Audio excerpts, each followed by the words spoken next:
Guys, আমি এখন পুরো বাঙালি মেয়ে হয়ে গেছি। দেখো না, কত ভোর সকালে আমি ঘুম থেকে উঠে চলে এসেছি নৌকার কাছে। মানে একটু গ্রাম বাংলার ফিলিংস নিতেছি। অনেকদিন পরে আসলাম নানুর বাড়িতে, আর উঠে পড়ছে একটা নৌকাতে। যদিও বা আমি নৌকাতে খুব ভয় পাই।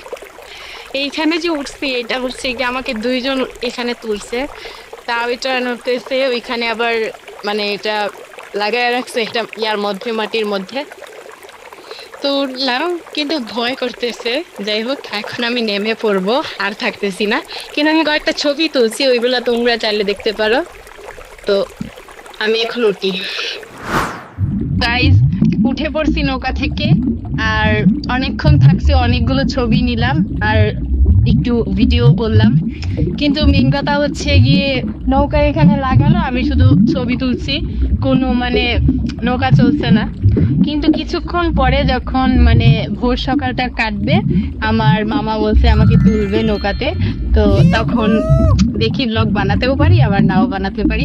কারণ তখন আমি এনজয় করব, তখন ব্লগ নাও হতে পারে, তখন আমি কোনো ভিডিও করব না।